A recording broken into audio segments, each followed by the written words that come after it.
Hey everyone, thanks for joining me once again. This is Josh Taylor from Canine Education here on the CE podcast. So today I want to talk about jumping. Everyone's been talking to me about what to do. It's not working. They come to see us and they say they've tried everything. It's one of those things that seem basic, and it is to a degree, but at the same time, it could be challenging, as we see a lot of people still have difficulties with this, which is considered basic. When it comes to jumping, it's considered basic. Excitement plays a big role in this, right? So depending on how excited your dog is, but let's get down to a few things that are super important when it comes to the jumping. I've gotten a lot of questions and comments about talking about jumping, but also other bad habits that I would consider as like basic manners. So I know that I can't talk about everything in one podcast, so maybe we'll call this like series 1, okay, when it comes to manners. So when it comes to that jumping, all right, here are a few things, a few strategies that are the most important. Once again, it comes down to the humans, okay?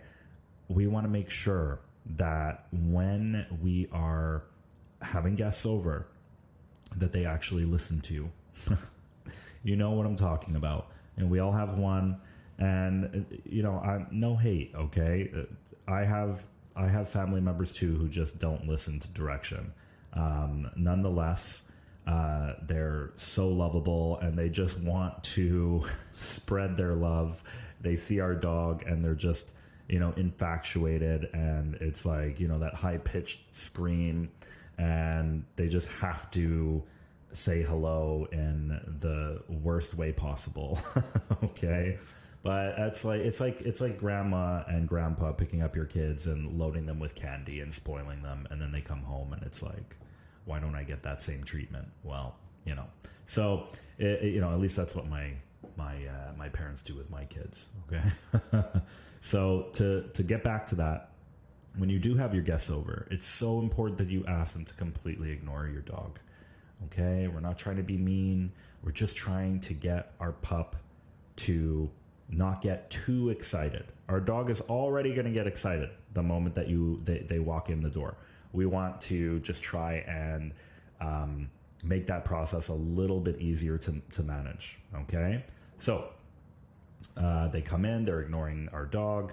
If we have a real big time jumper, like we're scared of them accidentally, if you find that your dog is, let's say, jumping on a child or a nephew or a niece that comes over and we're scared, then this would tell me that we should absolutely either have kind of like a pen area or some form of leash, drag leash. A drag leash is just simply a nylon leash that you put on, preferably maybe at least 5 to 10 minutes before your guest comes over. Like, change it up. We don't want the pattern to associate, like, you put on the leash and someone's coming. That'll just trigger excitement on its own. And of course, if picking up the leash already excites your dog, well, that's a whole other story. But nonetheless, using the leash will at least help you control those outbursts, so the little 4-year-old nephew doesn't get trampled on. But here is the key, okay? So let's just talk about adults right now. So adult comes in, adult is ignoring your dog. Your dog starts jumping on them. We have, what have I heard over the years? Give the dog a good yank. Knee the dog in the chest really hard so they won't do it again. Turn around and ignore the dog. All these forms of strategies, okay, to try to manage the jumping. And here's the thing. The strategy on what you react to doesn't really matter. Okay. And so let me just clarify on that. Okay. I'm not saying use an aversive method. That's obviously not what I'm saying. What I'm saying is, you have to focus on the win here. You have to focus on something like butt on the ground equals affection. Okay. And so don't hyper focus so much on what you do for the quote unquote correction. Okay. So don't focus on that. So let me give you an example. My friend comes over. I'm like, okay, my dog's a jumper. My friend coming over is not a fan of dogs. So just telling them to turn around and ignore the dog is going to be probably pretty difficult. So, they might be a little, wishy-washy about that. So I'm going to go ahead. I'm going to put the leash on. Knock, knock. Someone comes to my friend comes to the door. I go, I already have the leash on. I have my dog in my hand, the leash. When I go ahead and I open the door, I immediately start backing up. I know who it is, right? It's my friend. So I open the door, I say, hey, come on in. And then with my leash, I just start, coaxing my dog back over to me. Now, here is where, the patients come in, all right?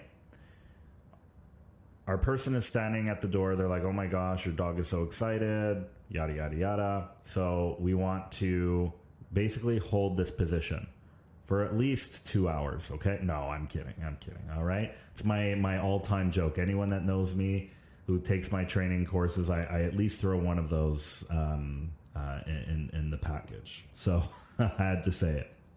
But no, when they come in, I hold back with my dog. I'm not yanking him. I'm just standing there holding the leash. Think of this like a Premack principle, okay? Temptation. We're simply waiting until our dog is relatively calm. I understand we have someone standing there as well, and they can become impatient. So, when you do ask these friends to come over, try to pick people who are willing to actually help you a bit. Okay, hey, I'll open a bottle of wine. Why don't you come over? But I'm going to need you for a few minutes. Okay, it's I'm sure friends will most likely love to help you. Okay, so when finally I see, my dog has calmed down slightly, I'm going to go ahead and take one step forward. Odds are is at the moment I take that step forward, my dog is excited again. Okay? Don't be shy to stop. The idea here is to try to get over to that human as relatively calm as possible. Okay? So when you get over there, let's just say 3 minutes went by. Yeah, and if you time this, it will be 3 minutes or 5 minutes, and it'll feel like an hour. When our dog finally gets over to the human, again, repeat, please just ignore him for a second. The dog is going to do everything in their power for you to pet, okay? And this is where that impulse control comes in. The idea here is that they must wait. And then the moment either the butt goes on the ground or we see a very clear signal that our dog is understanding what we're asking, they can go ahead and start to pet. Calmly, so I would say okay, just, a few strokes, calmly, please. Now you have to understand something, okay? They're children, okay? Our dogs are children. The moment you let go of, the moment you stop petting, they will jump on you, okay? Or on your guest. So get ready to back up again the moment that jump happens, okay? Once again, we jump. They jump up, we back up, we coax them over to us, and then we rinse and repeat this process, okay? It's not going to happen on the first time, like to the T, okay? It's not even going to happen on the second time. The idea here is practice, okay? That means you can do this. You can do this on walks. You can do this when people come over. There's so many different ways that you can utilize this technique. All right. So it's honestly, at the end of the day, a very basic technique to use, but a lot of people, again, they focus on the correction. They focus on the knee or the ignoring, or, I'll give you a good example. When I say ignore the dog, I find a lot of people take it to the extreme. So they're ignoring the dog and getting eaten alive. Okay. That's not what ignoring means. Okay. If you're getting eaten alive, meaning the dog is scratching you and nipping you, the idea is to not just continue to stand there. Okay. No trainer means that when you're getting like eaten. Okay. So you ignore, you pivot, you try to, remain calm. But obviously if you are getting hurt, then obviously, tell the owner, or, if I am the owner and I'm the one getting eaten alive, then, I'm putting my dog somewhere else for a moment. Okay. A lot of people want to know what to do in that instance. Like, should I do this or should I do that? The idea here is that you want to continue to have the relationship you have, but you don't necessarily want to do anything aversive, and you don't need to. Your dog is just excited. That's why it's happening. They're having a hard time regulating. Okay. So you can easily just put your dog somewhere else for a couple of seconds and then retry. Put your dog somewhere else for a couple of seconds, retry. And then when you get the behavior you're looking for, you reward. Okay. Think about it in the sense of children, because at the end of the day, the closest thing I find, at least my analogies, my life experiences, is that it's very close. Both of those entities, dogs and children, especially like toddler level. I would say that that's like a lot of the same brain activity, okay, as a dog. Okay, so very simple, logical, basic. Okay, those are the three things: simple, logical, basic. Okay, so dog is jumping, all right, or your child is doing something that we don't like. With the child, we can explain, we can talk, we can bring them somewhere and we can explain to them, like, listen, you have to calm down. This is not okay, or whatever, right? We can't necessarily do that with the dog. We have to let them regulate. So putting your dog somewhere else, or even just, again, let's take this under the impression that the owner, you, the pet parent, is the one getting nipped and bitten and jumped on. And stepping on the leash to just kind of hold off and wait, or, ignoring and bobbing and weaving just isn't working, and you're getting eaten alive. It's time to take a little break.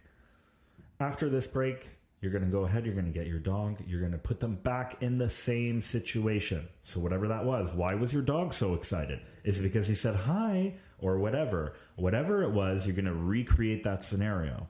You don't get the behavior you want. I want you to once again just take a small little break, 5 seconds. Then go ahead and bring them back into the picture. And you're going to rinse and repeat this until finally they do it right. Okay? Like children, they love the appreciation, when we're happy, when we're excited, when they do something right. I think every time my son does something right where he knows I'll be proud of him, he says, something along the lines of like, Daddy, are you proud? Daddy, are you happy? It's like, yes, of course I'm happy. Like, I'm proud of you, like you're great. You're awesome.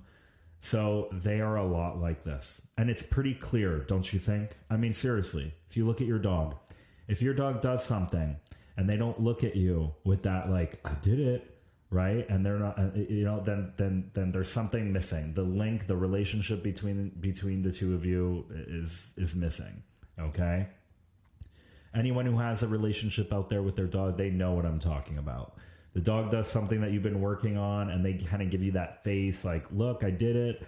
And we're so happy. We're so excited. Like, that's how it's done. That's how training is done. Okay. So you want to focus on the positives. It's always been about the positives. Stop focusing so much on what you need to correct, so to speak, or what we don't want. Start focusing on what you want. All right. This is honestly like training 101. Okay. And I seriously follow this in almost every aspect of dog training. Okay. And I always look at what my client, for example, is telling me is a problem. And I always ask them, like, how do you feel about that? What do you think your dog is thinking? Do you think your dog is happy? And these might be funny questions, But it makes, every time we have these conversations, I notice that my clients start to realize, or they pick up on something that they didn't necessarily pick up before. This is why talking about it, right? It helps. And so I just want you to understand that, you know, when you figure out why your dog is actually jumping on you, what's the most common reason? Because my dog wants affection. Because my dog wants me. Okay. So the idea here is that, what do we want our dog to do when he wants you? Or she, sorry. We want our dog to sit. Okay, great. So if we want our dog to sit, then what do we have to do? We have to get the dog into that position. We should not be petting our dog or talking to them when they aren't sitting, especially like, you know, let's say when we come through the door. By all means, you need to make sure everyone in the household is on the same page. If you have one person allowing the jumping and the other is trying to do sit, it's not even that you're not going to get there. It's going to take much longer, and you're going to be scratching your head wondering like what's going on. Make sure that everyone is on the same page, that you have a foolproof plan. It's like, okay, this is what we're going to do when we have guests over. This is what we're going to do when we come in. And we will absolutely do our best to only give our dog the affection and the attention when we see the behavior we're looking for. When you do this and you are consistent about it, it will get better. Of course, there are exceptions. We have dogs with high anxiety. We have dogs, there's many things out there. It could be mental disabilities where it takes a little bit longer, or, we need something else to kind of help us, like maybe something calming, hemp treats, who knows, okay? But the idea here is to make sure that you focus on the positive, all right? That's the big one. That's number one. Number two, the guests that are coming over are listening to you. Okay, that's number two. Number three, something that you could be, that I think is really, really important when it comes to guests coming over. Don't be shy to take breaks. Don't be shy to take your dog for a little bit of active rest, or even giving them a bully stick or whatever, okay, and putting it, in their playroom or in their cage or whatever, but just away from the guests. This could be used in so many different ways. You could use this with, let me give you an example. So maybe you have a dog who's very fearful. Okay, I know I'm already kind of going away from jumping, but let's say I have a dog who's very fearful. Taking a break, having the dog not necessarily with those people full time is perfectly fine. Everyone thinks like, oh, I feel bad for the dog, but no. Here's a good one. You know how many dogs I hear about where things are going well? The people are over, everything is great, and then near the end, the dog freaks out or the dog reacts. The dog could just be overstimulated. The cup is full, okay? You just need to take breaks. So proactively, don't be shy to take a break. Let's say you have a really horrible jumper, and he's actually doing not too bad. You're like, oh my gosh, he's doing great. And you know that after dinner, when everyone gets up to like go to the living room or whatever, that this is probably going to get your dog a little wired up. Now, you could, of course, use this as another training exercise. That's perfectly fine. I'm not saying you can't. What I'm saying, though, is sometimes maybe it's actually better. He did really great today. Let's give him a little break. Let's give him a Kong with his meal, stuffed inside, and put it in the cage or put it into the pen or wherever you can, in your office, where he can just chill or she can just chill and not necessarily have to, deal with the guests for that span of time that, he or she is eating. I think it's so important, all right, to have active rest for them to just, empty that cup a little bit. Okay. So the interactive toys can help with that. All right. Does that make sense? I hope it does. There's a lot of like, what about this, or ifs and buts. And, so I'm just trying to give you like the basic version of jumping. What you could do though, CE podcast at k9education.ca. You could email me.